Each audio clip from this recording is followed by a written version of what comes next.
let's go to the next person on the phone. Welcome to our Sunday afternoon question and answer program. Please go ahead with your call. Hi, Chris.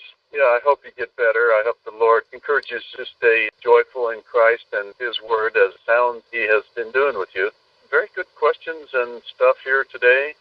I'm still out on some of this. I really do believe we're at the Judgment Day that began in 88 as it began to fall on the church.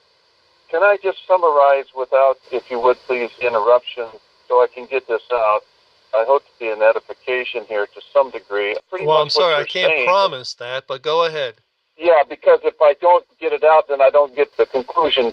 And you can go back, and I know you can critique it. So if on the thing is, I believe what you're saying is true. I really enjoy what's going on here because people are really interested.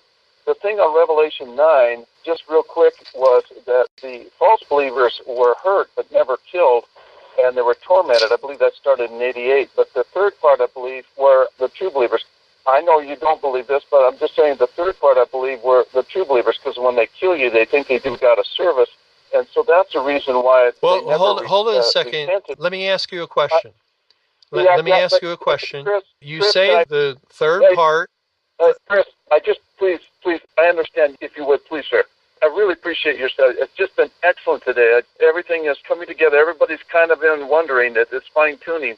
The point that I was trying to make is if you go to chapter 10, then when it says in verse 7, when you begin to hear the voice, it shall begin to sound. The mystery shall be finished. So I believe the sun and the moon were darkened in 88. It began, and that's why in verse 11 it says you must prophesy. I believe that was the latter rain started in 94, and then it just goes on. And the judgment, yes, has always been, two-edged sword, the gospel, 94 on.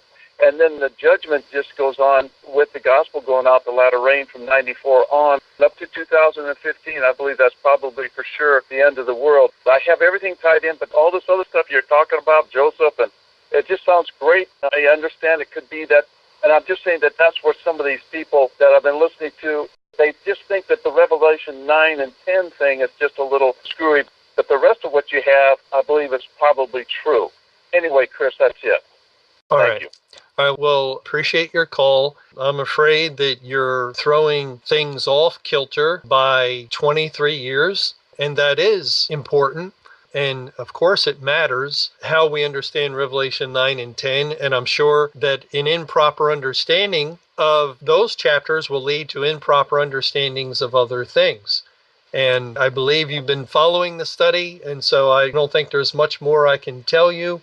I've spent many hours going through the verses, laying it out, and I would just encourage you or anyone to listen to the studies and carefully go over them. It takes God to open our eyes to understandings of His Word, and He does that according to His timetable. But thank you for calling and sharing.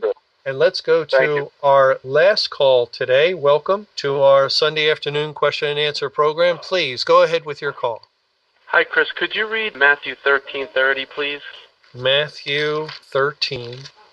Let both grow together until the harvest, and in the time of harvest I will say to the reapers, gather ye together first the tares, and bind them in bundles to burn them, but gather the wheat into my barn.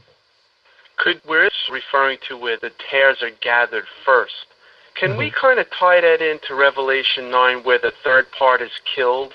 That occurs first. Yes, that's why it says that. And notice it's the tares that have been growing with the wheat. Just as in Revelation 9, it's the third part. And then we read of the rest of the men not killed by those plagues. So God here is looking at specifically those in the church. And we know here the tares, this is a good verse that hopefully our previous caller will listen and check this out, because you could not gather the tares prior to the period where they were to grow together.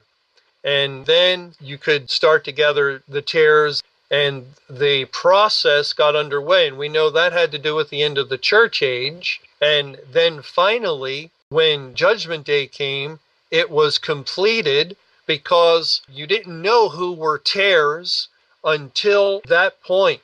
At any point, someone could have left the church and gone out into the world. In other words, to put it another way, How could the tares be bundled during the period of the Great Tribulation while they still could come out? You couldn't conclusively say, well, this individual is a tare or that individual. If anyone would make that kind of conclusion, oh, that person's in church, and here it is a couple years still left to go. And to say that person's in church, they're a tare, you would be wrong, because that person ends up coming out in a year. And so the only way to bundle them in an absolute way for burning is at the end of the Great Tribulation, the end of God's timetable in which he was saving individuals. And now it's conclusive. Now these are the tares bundled for burning, and you burn them the first day of judgment. And that's why the third part are killed at that point. And thank you. That's a very good verse to explain what Revelation 9 is teaching.